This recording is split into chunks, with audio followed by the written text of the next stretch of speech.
Papa Ringo sama Mama Sabay, kalau Bjorka kemarin, keluhan awalnya itu apa? Atau gimana caranya sampai kok curiga ada problem di amandel atau di adenoidnya? Kami berdua pikir, susah nafas lewat hidung, apakah ini karena kebiasaan, ternyata emang itu tindakannya dia. Refleks badannya dia. Heeh, Dan dari situ sih kita baru tahu ada yang namanya adenoid, karena selama ini yang kita tahu itu umumnya adalah amandel aja.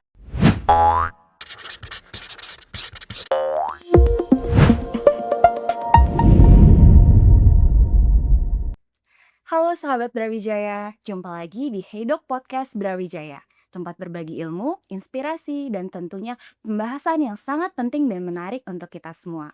Perkenalkan saya Dr. Dita, dan hari ini kita akan sharing bersama salah satu keluarga public figure yang anaknya baru saja menjalani tindakan operasi amandel dan adenoid di Brawijaya Hospital Antasari. Nah, langsung saja hadir bersama kita Papa Ringo dan Mama halo, Sabay. apa kabar semuanya? Dan tentunya narasumber kita hari ini sekaligus dokter yang mengoperasi Bjorka, anak dari Papa Ringo dan Mama Sabay, yaitu Dr. Fairuz Balfas, Specialty THT KL. Selamat datang, dokter. Terima kasih. Apa kabar? Ketemu lagi dokter. Anak saya udah beres, jadi nggak ada kontrol lagi, ada nggak sih? Nggak ada ya? Enggak, Aman. Iya, Oke, jadi Bjorka itu sudah menjalankan operasi amandel dan adenoid, betul ya? betul Benar, ya, betul ya. betul. Oleh Dokter Fairuz. betul. Ya. Nah dok, sebenarnya saya ingin bertanya, amandel dan adenoid itu sebenarnya apa sih dok dan bagaimana fungsinya untuk tubuh kita? Oke, jadi amandel dan adenoid itu, sebenarnya merupakan salah satu bagian dari, sistem kekebalan tubuh, oke. Amandel kita ada 3, yang pertama yaitu yang ada di tenggorokan yang, dapat mudah kita lihat semudah buka mulut, kemudian kita lihat ada di kanan kiri, tenggorokan, nah itu tampak amandelnya. Kalau yang kemudian yang kedua ada yang di pangkal lidah. Pangkal lidah itu kita sebut di kedokteran tuh, tonsil lingual, kemudian yang di belakang hidung. Nah yang di belakang hidung ini yang kita sebut adenoid. Adenoid itu tidak mudah terlihat, jadi mungkin banyak, yang belum tahu ya, belum belum belum aware gitu sama, adanya adenoid ini. Nah, fungsinya ini, adenoid atau amandel yang sehat itu fungsinya sebagai proteksi sebenarnya. Dia menjaga kekebalan tubuh kita dengan menangkap virus dan bakteri yang masuk ke jalan nafas, oke. Hmm. Tapi pada kasus tertentu si adenoid dan, tonsil ini atau amandel itu justru menjadi sumber masalah. Hmm. Kalau dia sering terinfeksi, kalau, sering meradang baik akibat tadi infeksi maupun, alergi. Itu bukannya amandel jadi pelindung, akan menimbulkan masalah. Oke untuk anaknya. Seperti apa sih masalahnya? Yang pertama, yang paling utama, mengganggu jalan nafas. Oke. Kok bisa mengganggu jalan nafas? Jadi kita ada rongga tenggorokan, harusnya dia space-nya lebar, membesar tuh si amandelnya sempit jadinya. Adenoid yang di belakang hidung, kita nafas kan menarik seperti itu, masuk ke dalam hidung, melewati rongga belakang, ke tenggorokan, kemudian ke paru. Nah di belakang hidung itu ada rongga yang namanya koana, oke. Nah si koana ini bisa tersumbat oleh adenoid, sehingga udara yang masuk itu tidak melewati jalur nafas dengan mudah. Hmm. Oke. Nah itu, akan menyebabkan terjadinya, anaknya itu apa, tidurnya jadi nggak berkualitas, jadi dengkur, jadi Iya, oksigennya jadi kayak nggak maksimal, benar. dan anak tidak mendapatkan deep sleep. Iya. Kenapa deep sleep penting banget untuk anak? Karena di fase deep sleep itulah tumbuh kembang maksimal pada anak. Iya. Masa pertumbuhan Masa ya itu. pertumbuhan itu bener-bener, bener-bener harus diperhatikan sekali, karena kalau anaknya tidak deep sleep, banyak sekali gangguannya seperti gangguan fokus, gangguan konsentrasi, tumbuh kembang, Iya. bahkan ya masih banyaklah seperti, mungkin kita nanti lanjut lagi wajahnya dan Iya, figure ya, iya, kita benar. bahas lebih lanjut lagi ya. Oke, terima kasih dok. Karena kasusnya memang banyak sekali ya dok, terutama di anak-anak yang amandelnya besar, lalu sakit tenggorokan, ngorok gitu kadang. Tapi sebetulnya dok, gejala apa yang bisa bikin orang tua atau sahabat Brawijaya ini aware kalau misalnya anaknya memiliki pembesaran di amandel ataupun pembesaran di adenoidnya dok? Oke, yang paling mudah kita lihat adalah anaknya nafasnya dari mulut. Iya. Kita taunya dari mana? Anaknya pada saat tidur itu mulutnya terbuka biasanya, ya. Kemudian, mulutnya terbuka, kalau saat tidak tidur, mulutnya ini nggak ngatuk, Mmm. jadi cenderung ada space train. Nah, Oh, oke. orang tua kadang nganggapnya itu kebiasaan. Iya. Jadi kayak disuruh mingkem anaknya, itu tuh. Yang lebih serem lagi diplester. Iya, Dok, ada Ada aja. beberapa yang diplester. Nah, sedangkan mulut terbuka itu adalah kompensasi si anak karena nggak bisa napas dari mulut dan dia butuh oksigen, dibuka lah Oh, mulutnya. nggak bisa dari hidung? Dari biasa dari Heeh. hidung, Jadi jadi dibuka mulutnya. Iya. Refleks Tubuhnya ya. tubuhnya untuk mencari oksigen Iya. yang dia perlukan, Nah, kan iya. seperti itu. Jadi nggak bisa kita paksa tutup atau mungkin kalau disuruh tutup kayak tutup aja, berapa detik dia akan kebuka lagi. Iya, Nah, Dan iya. setelah itu refleks. Nah itu, salah satu tanda yang paling paling, mudah lah dikenali di rumah ya. Terus tidur mendengkur tadi yang saya jelaskan itu juga merupakan salah satu tanda. Kemudian adanya sleep apnea. Sleep apnea itu, terjadinya henti nafas saat tidur, tandanya anak ngorok bunyi, bikin suara ngorok tiba-tiba diam, tiba-tiba Kayak dicekek gitu ya? nafasnya ya, Iya ya. itu terus ya udah gitu tarik nafas lagi. Nah itu, bangkit lagi dari deep sleep, bangkit lagi dari deep sleep, jadi tidurnya nggak akan berkualitas. Itu tanda yang paling paling mudah lah dikenali di rumah gitu. Iya. Kemudian ada juga, anaknya sering infeksi kayak, batuk batuk, lama, Oh, batuk ya terus ya. sepi Iya, atau iya. sebentar batuk itu atau batuk pilek itu juga salah satu tanda. Kemudian, infeksi telinga berulang, Mmm. sementara, infeksi telinga gitu atau mungkin gangguan pendengaran. Nah, jadi karena THT itu organnya saling berkaitan, kadang, masalah di satu organ itu berkaitan dengan organ-organ Yang lainnya ya. yang lainnya kayak gitu. Jadi dari tadi kita ngomong iya iya karena, Kita ininya ngalamin. kita itu tuh kejadiannya persis kayak anak kita sedang dioperasi ya, iya. Gitu. Tapi sebenarnya, Dok, penyebabnya itu apa sih, Dok? Kan kadang orang tua, "Oh, kamu gara-gara makan permen nih, makan A, B, C, jadi amandelnya bengkak." Sebenarnya apa, Dok, kalau penjelasan dari Biasanya situ? sering disalahkan minum es sama orang tua. Iya. Terus Sebenarnya masalahnya tuh, yang pertama alergi. Intinya peradangan peradangan yang berlangsung lama yang bisa disebabkan karena alergi atau infeksi kronik. Infeksi kronik itu infeksi berulang, jadi infeksi yang, terjadi dalam setahun bisa lebih dari 7 kali atau lebih dari ini, ya 2 bulan sekali sakit gitu anaknya, itu bisa. Nah, tadi yang seperti saya jelaskan si adenoid amandel ini yang seharusnya menjadi proteksi karena dia bermasalah akhirnya menjadi penyebab penyakit. Nah itu karena dia infeksi berulang akhirnya dia jadi kayak menjadi sarangnya penyakit justru. Nah, Jadi sumbernya bakteri di situ yang menyebabkan infeksi di organ sekitarnya. Jadi infeksi telinga berulang, jadi sinusitis, jadi, daya tahan tubuh turun sedikit, batuk pilek, demam. Nah itu, penyebab-penyebab jadi, masalah di adenoid dan amandel. tapi ada karena genetik juga nggak sih? keturunan ya. Nah, kalau orang tuanya alergi, biasanya kan anaknya alergi juga tuh. Nah, Alergi tuh. itu bisa. Saya curiganya itu datang dari saya, jadi saya merasa berdosa sama anak saya sih, iya. Saya mungkin ya dulunya kalau dari apa yang saya baca walaupun kesimpulannya terlalu cepat, kayaknya saya juga dulu adenoid yang tidak tertangani. Mungkin ya, mungkin. Ya.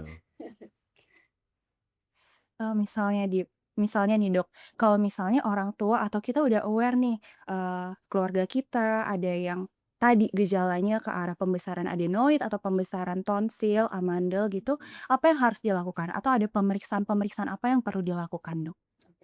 Gejala-gejala yang tadi saya sebutkan itu kan, tanda ya, tanda kalau gejala yang kita lihat di rumah, tapi tetap kita harus buktikan. Benar nggak sih? Nggak semua ngorok kan karena amandel adenoid ya, tapi kalau pada anak-anak sebagian besar tidur mendengkur itu karena amandel adenoid. Nah, kita harus buktikan dengan apa caranya, ya yang pertama pastinya dibawa ke dokter THT untuk melihat, secara langsung dan, kita pastikan nih, benar-benar masalah di amandel. Kalau yang di tenggorokan semudah buka mulut kelihatan. Adenoid ada 2 cara. Yang pertama yaitu kalau anaknya kooperatif bisa dengan, nasoendoskopi namanya ada kamera di dokter THT dimasukkan ke dalam hidungnya itu kelihatan. Itu pada anak-anak kooperatif kita bisa tervisualisasi dengan jelas sebesar apa adenoidnya, seberapa persen dia menutupi rongga nafasnya itu jelas sekali terlihat. Untuk anak-anak yang tidak kooperatif mungkin karena takut atau mungkin agak kurang nyaman itu kita bisa lakukan pemeriksaan ronsen. Nanti itu dari ronsen terlihat apakah adenoid yang membesar menutupi jalan napas. Oke. Oke, Dok. Kemudian saya ingin bertanya, Dok, kan pasti nanti kalau misalnya, ke dokter THT akan ada terapi atau tindak lanjut, ya kan, Dok? Heeh. Nah, kapan pembesaran adenoid atau pembesaran amandel itu diindikasikan untuk dioperasi, Dok? Oke. Jadi operasi, tidak semua masalah amandel dan adenoid itu harus dioperasi, oke. Indikasi operasi kapan sih kita harus, berpikir untuk operasi, kemudian, dokter akan menyarankan, itu yang pertama indikasi nomor satu adalah kalau sudah menimbulkan sleep apnea. Yang tadi saya jelaskan tidur, mendengkur, ada fase henti nafas, kemudian tarik nafas kayak gitu dan itu terjadi berulang-ulang sampai mengganggu deep sleep-nya. Itu udah indikasi nomor satu lah dari, operasi amandel adenoid, oke. Nah kemudian yang kedua adalah infeksi kronik, artinya infeksi yang berulang terjadi, sehingga mengganggu kualitas, hidupnya anak kan, sedikit-sedikit, sakit, sedikit-sedikit, nggak sekolah, sedikit-sedikit demam atau demamnya sampai harus dirawat. Nah itu salah satu indikasi juga. Kemudian infeksi telinga berulang itu juga bisa, menge me salah satu indikasi lah, infeksi dari sinusitis, dari telinga, ya ke organ THT yang terkait. Kayak itu merupakan, indikasi untuk dioperasi. Nah, adenoid itu selain menyebabkan infeksi telinga bisa menyebabkan gangguan pendengaran juga pada anak. Oke, karena apa? Di belakang hidung kita kalau kita masuk teropong pakai kamera itu kita ketemu si adenoid, dinding belakangnya, kanan kirinya tuh ada muara tuba namanya, tuba eustachius, pintunya tuh ada di belakang, hidung kita. Tuba eustachius itu saluran yang menghubungkan antara hidung ke telinga kita dan dia menjaga ventilasi telinga tengah dan itu tertutup oleh adenoid. Karena adenoidnya besar, ya rongganya tuh tertutup. Akhirnya kan mengganggu tuh ventilasi telinga tengah. Nah, itu bisa menyebabkan tertumpuknya lendir di ruang telinga tengah yang seharusnya isinya udara. Harusnya kosong, sekarang ada air. Jadi sama seperti kita masuk air, tapi di belakang gendang telinga. Kan dengarnya anak pasti akan terganggu. Dengan pendengarannya terganggu, pasti tumbuh kembangnya, proses belajarnya akan terganggu. Nah, jadi itulah, organ THT kan saling saling terkait. Jadi benar-benar kita harus lihat, masalah ini berkaitan dengan organ yang satunya itu. Nah, jadi adenoid itu tidak hanya, ngorok saja, jadi bisa menyebabkan berbagai macam, masalah juga sih di organ THT. Pinter dokternya. Iya kan maksudnya jawabannya lancar, pinter ya dokter ini. Hebat, hebat tuh. Banyak ya, Dok, ternyata problem yang disebabkan dari pembesaran sebuah organ, jadi problemnya merentet ke mana-mana.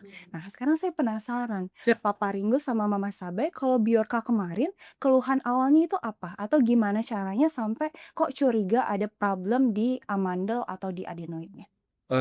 Jauh sebelum itu, indikator yang tadi dokter sebutin juga kita udah ngerasain ya, udah Yang pertama banget itu ngorok, ngerok ya. tapi ngoroknya dulu itu kadang ngorok kadang enggak. Jadi Iya masih. kadang misalnya posisinya diganti, oh nggak ngorok nih, kayaknya aman kali ya, tapi udah mulai membuka mulut, nafas dari mulut. Nggak hanya cuma tidur, bahkan di Iya. kehidupan sehari-hari dia lebih nyaman kalau nafasnya lewat mulut, Iya, gitu loh. makanya kenapa gitu, dan ya itu ya kita tipe orang tua yang tutup mulutnya, nafas dari hidung. Iya, Udah. karena kita pikir karena tidak terinformasi secara Iya, baik, jadi, kami berdua pikir, ayo bagusan lewat hidung tanpa mau tahu ada masalah. Susah nafas lewat hidung, apakah ini karena kebiasaan, ternyata emang itu tindakannya dia. refleks badannya dia Heeh, buka mulut. dan karena tidak terinformasi, tadinya ini juga dokter Virus bukan dokter pertama THT yang kita datengin gitu Kita loh. pernah ke dokter Yang THT lain juga sebelumnya dan dari situ sih kita baru tahu ada yang namanya adenoid karena selama ini yang kita tahu itu umumnya adalah amandel aja. iya, Jadi, oh ada ya adenoid di belakang hidung itu gitu, dibilang adenoidnya Bjorka memang besar. Terus, katanya kalau memang mengganggu sekali, bisa dioperasi, operasi. tapi pada saat itu kan namanya juga kita ya orang tua yang baru dan baru tahu kayak, "Ah operasi, Serem ya kesannya. ada tindakan lain dulu nggak yang bisa dilakukan sebelum operasi?" Gitu. Bisa ada terapi ya, cuci hidung segala macam. Sudah Oke sih kita coba itu lakukan. dulu, Ya. kita lakukan. Apakah membaik? Iya, tapi sementara. Hanya sementara. Lalu setelah itu ketika biorka amandelnya lagi infeksi ya, waktu itu lagi infeksi, Itu ngoroknya ya ampun Wah, kasihan. Kayak kecekek, kayak bahkan tidur di dalam mobil aja kalau kita baru pulang dari bunyinya mana, aneh bunyinya udah bunyinya semua aneh. udah yang kasihan kalau Heeh, kasihan banget. sleep apnea tiap malam. Sleep apnea sampai kita miringin posisinya, kok masih? Ya oke, Iya, coba nggak pakai bantal, coba pakai bantalnya ditinggiin, udah segala macam dicoba. Anaknya masih dalam keadaan tidur, nggak sadar, dipindah-pindah gitu, tapi masih ngorok kok, ngoroknya nggak berhenti. Ya itu tuh takut jadinya kita. Anak ini baik-baik aja nggak ya tidurnya gitu. Dan dia ya, itu tidur susah, setiap bangun tuh susah banget, susah dibangunin, nah tuh ngantukan. lemes, Iya, nggak segar, udah mulai ini matanya mulai kayak pucat gitu karena kurang tidur. bener. Dan itu tuh kan kita sempat konsultasi kan pada saat itu. Iya. Ada indikasi lagi karena dalam kondisi seperti itu dokter bilang katanya oksigen yang diterima di dalam otak tidak semaksimal seharusnya. Terutama kan anak kami kan lagi aktif-aktifnya, lagi sering basket segala macam. Iya, Kita jadi menilai apakah memang jadinya dia lebih capek ya daripada anak yang lainnya karena dengan kondisi seperti itu kan khawatir kan. bener, Jadinya keputusan terbaiknya setelah ngobrol, konsultasi kayaknya operasi dan tidak iya, bisa menunggu gini, nggak bisa lagi nunggu waktu ketika nanti ada nunggu liburan sekolah karena kondisinya setiap malam tuh kasihan nggak sekali tega gitu loh. banget, bener-bener nggak tega banget, Ada pasangan aku nggak tidur ya, dia tidur sebelah saya sampai saya peluk, itu bukan saya nggak tidur karena keganggu ngorok, enggak, karena khawatir. khawatir, Yang semengkhawatirkan, suaranya udah serem banget udah, serem, kayak nafasnya tuh berat gitu, iya, nariknya tuh udah berat apa dadanya tuh segala kayak macem. Oh, oh. itu kayak usaha banget untuk tidur, jadi aduh Jadi kasihan, kayak kalau harus nunggu kasihan, berapa hari lagi tuh nggak kayak tega, nggak tega banget gitu ya. akhirnya oke, kita setelah dari dokter Virus, Hmm. langsung dok, ayo kita jadwalkan dok, Mari kita kasih hadiah ulang tahunnya adalah operasi gitu ya. langsung maju waktu itu operasinya. Mm-mm. Sebenarnya perjalanannya lumayan panjang ya. Panjang bertahun-tahun ya, Iya. bertahun-tahun ya. Sampai kita benar-benar menyadari dan memang sudah sangat-sangat mengganggu sekali. Ya, Oke. Kemudian, kenapa akhirnya memutuskan operasi di Brawijaya Hospital Antasari khususnya bersama Dokter Faiz? apa Jadi pertama kita juga emang pelanggan Brawijaya. betul. Kami adalah pelanggan Brawijaya, pertama dari pelayanan, terus lokasi yang kebetulan berdekatan sama rumah gitu. Kepuasannya udah dokter anak kami di sini. Iya, dokter anaknya, anak-anak di sini. Anak-anak di sini, jadi ada apa-apa bergantungnya karena gampang sekali diakses kan. Nah, Betul. terus semua penjelasannya selalu jelas. Kenapa Brawijaya Antasari? Ya kami sudah jadi pelanggan yang berulang. Kalau misalnya nggak puas ya nggak akan balik lagi. Balik berapa kali berarti kan udah ada satu hal yang terbukti gitu ya. Dan kita ketemu dokter Virus juga happy sekali. Happy sekali gitu. Wah. Dan apa ya mendengar dari rekomendasi dari beberapa teman sudah melakukan operasi juga di sini. Ya, Jujur aja, ini juga hal yang baru buat saya dan istri, adenoid ini, dioperasi anak itu juga dioperasi, kali. kekhawatirannya jelas iya, tapi beruntung sekali karena beberapa lingkungan kami dan teman-teman kami juga suka ke Brawijaya Antasari untuk masalah kesehatan. Jadinya kita lumayan terinfo. Dari yang sebelumnya nggak tahu, ada beberapa teman yang juga teman anak ya, Ya. yang melakukan operasi dan setelahnya mereka ngasih review kalau setelah operasi jauh sekali perbaikannya, kualitas tidurnya, kualitas aktivitasnya dia, sampai akhirnya berarti kita baru berapa bulan lalu? Sebulan? 2 bulan? Kita dan lebih sih Ya kurang lebih sebulan lalu bulanan. dan hasilnya sekarang sih kita puas sekali. Maksudnya Iya, tidur ngoroknya sudah tidak terdengar. udah Dibangunnya jauh lebih lebih gampang. gampang dibangun. Kondisi anaknya sekarang lagi puasa nih, anaknya masih full dan fit sekali gitu dan udah balik basket lagi. Kalau mau ngelihat ini adalah malah penyesalannya adalah kenapa kita tidak tahu lebih cepat tentang informasi ini. Karena selama ini dia kasihan kan kualitas tidurnya ya. Iya, tapi untung sudah Iya. dilakukan tuh. Terima kasih loh Mama Papa atas kepercayaannya Nah, iya dengan Hospital sama-sama. Antasari. Oke. Dok, kan berarti Mama Papa tuh dulu sempat concern pengen nunda operasi sejejaknya gitu Ya. kan. Nah, mungkin bisa disampaikan Dok, apa sih sebetulnya manfaat dan tentunya resiko apa yang bisa dipikirkan oleh orang tua terhadap operasi amandel dan operasi adenoid ini Dok? Oke.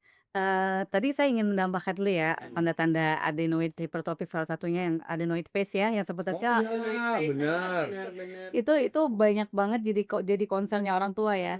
Ya dijelaskan, kadang kita jelaskan, "Ini ganggu nafas, ini nih." Orang tua yang, "Oh ya, pikir-pikir dulu." Tapi kalau dijelaskan nanti wajahnya berubah, akan bikin langsung, "Hah? Oke, operasi." Ternyata Ternyata sejauh iya, itu ya. sepanjang itu ininya ya, apa, reaksi nggak bagusnya dari Saya tuh curiganya saya adenoid tuh, Dok. Karena beberapa saya kalau heeh, ini kayak disebutnya wicin, apa, dagunya pendek dan segala macam. Terus ada mukanya lesu gitu loh. Kayak iya, kayaknya ada dulu adenoid karena infonya mungkin, orang tua saya kurang paham, belum nggak bisa Google segala macam ya. Jadi ya mungkin, perawatannya biasa gitu. Curiganya itu, saya juga nggak mau dong muka anak saya berubah. Yang paling berubah kan yang jadi gitu kan, yang gitu kan. iya iya iya iya, Ngantukan, ngantukan, terus mulut kebuka, bener, angin kayaknya mengecil, saya iya curiga kalau saya nggak adenoid, sebenarnya aslinya cakep loh Dok saya itu kayak oh aduh, kan kayaknya loh, emang tuh kamu mau ya? kamu begini juga aku mau. Mau ya?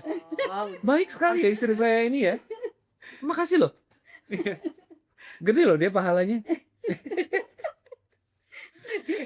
Iya tapi memang iya benar Iya, bisa ngerubah bentuk iya muka itu dari yang kita lihat kenapa ya. kita jadi benar-benar yakin, oke operasi. Pertama karena kondisi tidurnya Bjorka sudah sangat-sangat nggak tega banget kita. Mhm. Kedua juga memang kita udah mulai melihat ada perubahan sedikit ya di mukanya Bjorka yang matanya selalu kelihatan Lesu, capek. heeh, Terus ngantukan ya. kulitnya jadi kebuka terus, bahkan giginya pun jadi ada jaraknya di depan kan. Iya ada Dokter perubahan. itu juga sempat menjelaskan kan karena terbiasa nafas dari mulut dan, amandelnya juga suka infeksi jadinya karena Ya sering sekali, benar yang tadi dokter bilang Langit-langit sakit. dia juga lebih tinggi ya. Iya. iya Tadi itu dia. ATS-nya tuh udah tinggi, biasanya Bener. itu Jadi terbentuk. Iya. iya, jadi kita pikir, oke kayaknya memang akan lebih banyak manfaatnya kalau ini diangkat daripada dipertahankan. Ya, dan setuju sekali gitu karena Iya, masalahnya memang udah sangat sering ya mengkhawatirkan banget dan berterima kasih sama teman-teman kita yang udah duluan ya. bener Karena bener. mereka kita jadinya terinfo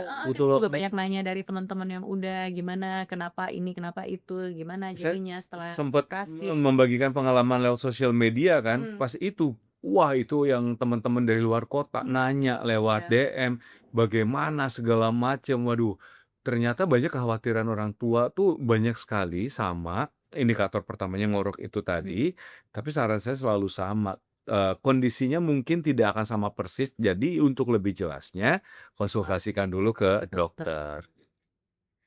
Tapi kalau untuk resiko ya tadi ya, resiko, sebenarnya, operasi adenoid itu, ya semua operasi lah ya, pasti ada resiko yang mengikuti, yang tentunya kita akan meminimalisir, gimana sih caranya biar, meminimalisir resiko. Yang pertama tentunya ada persiapan operasi, kita cek lab, kita lihat, secara umum kondisi anaknya seperti apa, kemudian kita konsultasikan ke dokter anak, apakah anaknya layak untuk dioperasi atau tidak, kemudian bisa juga kita, bukan, kemudian kita konsultan ke dokter bius, apakah layak dibius Iya. anaknya anestesi ya.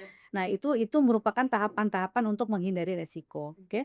Nah untuk, kadang kita udah persiapkan segala macam ya, kadang resiko ada yang terjadi ya, terutama, biasanya resiko perdarahan saat operasi atau pasca operasi. Tapi ya insya Allah itu tidak sering, bukan sesuatu yang sering terjadi dan, insya Allah bisa diatasi lah, maksudnya masih bisa kita atasi gitu, asal orang tuanya mengikuti proses-proses yang disarankan oleh dokternya, kayak, sebelum operasi harus ini, setelah operasi harus gini gitu. Jadi ya lebih ke hati-hati, mengikuti saran-saran dan lain-lain. Insya Allah sih resiko, bukan nggak ada, tapi jarang terjadi ya.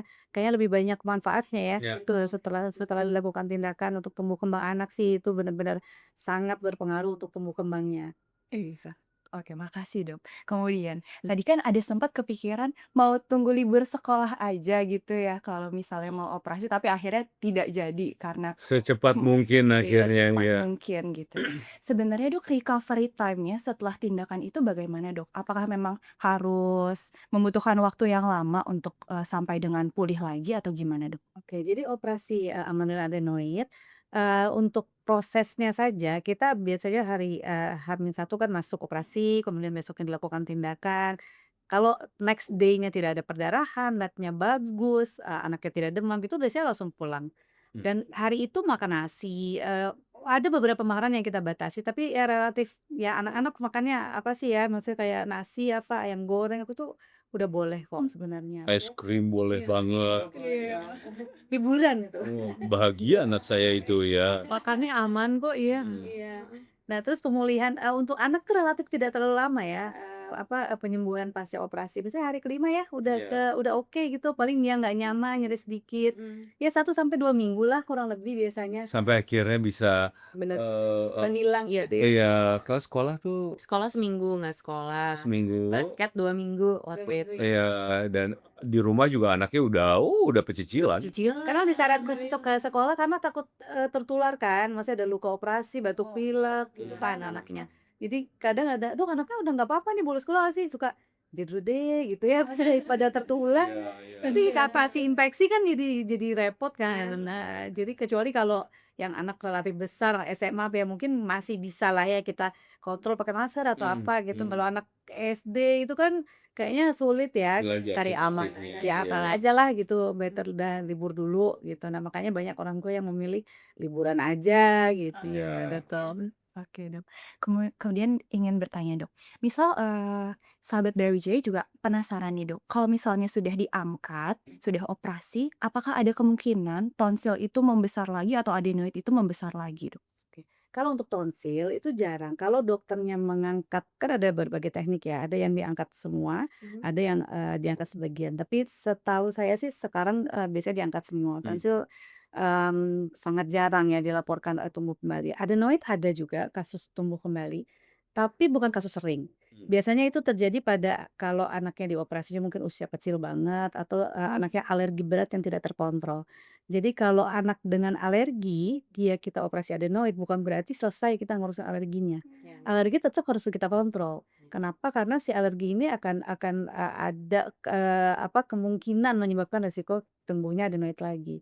Makanya, dokter THT itu kalau melakukan, pengangkatan adenoid lebih maksimal, tapi meskipun kita nggak bisa sampai ya ada tekniknya lah ya, itu biasanya nggak tunggu lagi sih, jarang. Ada laporannya, bukannya nggak ada, tapi itu kasus jarang. PR-nya adalah alerginya kita kontrol.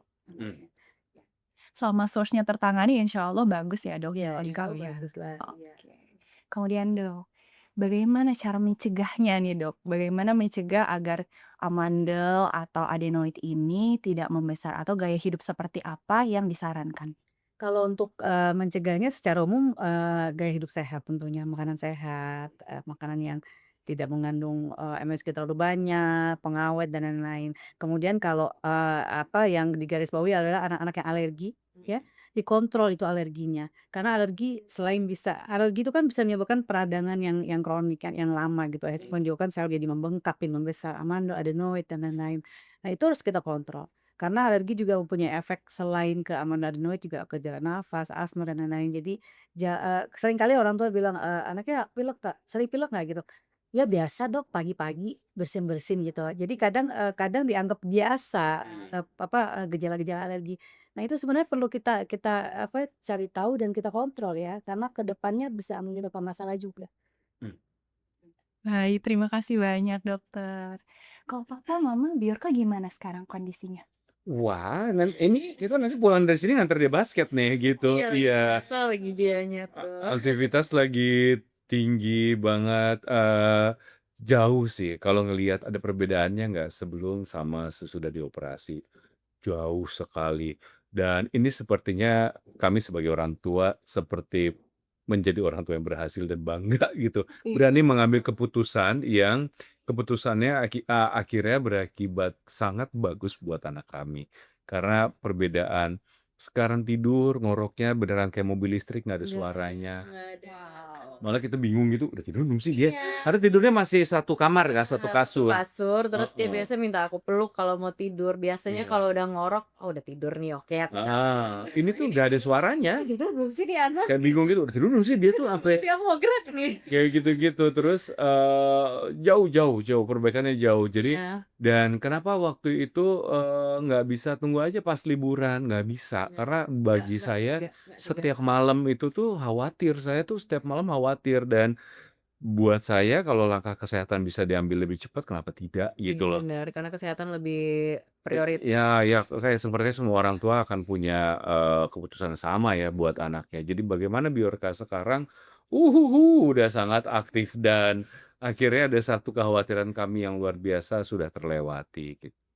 Alhamdulillah, semoga sehat selalu ya, Iya, insya Allah mudah-mudahan mudah-mudahan. ya.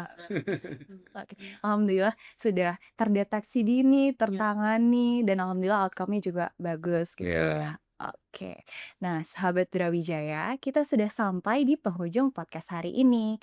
Hari ini kita sudah sharing pengalaman Papa Ringo dan Mama Sabai tentang pembesaran adenoid dan juga pembesaran tonsil atau amandel yang dialami oleh Bjorka. Semoga menyadarkan kita bahwa adenoid dan tonsil amat sangat mempengaruhi kualitas kehidupan kita.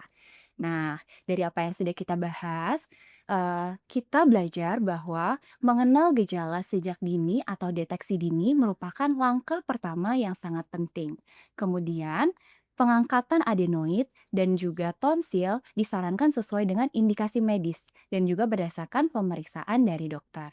Dengan pengobatan yang tepat dan tentunya dengan dukungan dari keluarga, kita dapat memiliki peluang yang sangat baik dan besar untuk pulih setelah pengangkatan atau setelah operasi. Tentunya, jika sahabat Brawijaya ingin tahu lebih lanjut atau ingin memeriksakan kesehatan, jangan ragu untuk menghubungi fasilitas kesehatan yang terpercaya. Menerapkan gaya hidup yang sehat dan bersih agar memperbaiki kualitas hidup bersama. Terima kasih sudah menyimak podcast kita hari ini sampai selesai. Jangan lupa untuk like, share, komen, dan subscribe YouTube Brawijaya Healthcare agar tidak ketinggalan episode dan informasi-informasi yang menarik lainnya. Sampai jumpa di episode berikutnya. Tetap sehat, tetap semangat, dan cintai diri dengan memulai hidup sehat. Salam hangat dari saya dan sampai jumpa lagi. Hey Dok Podcast Brawijaya, makin paham, makin sehat. Dadah. Hiu.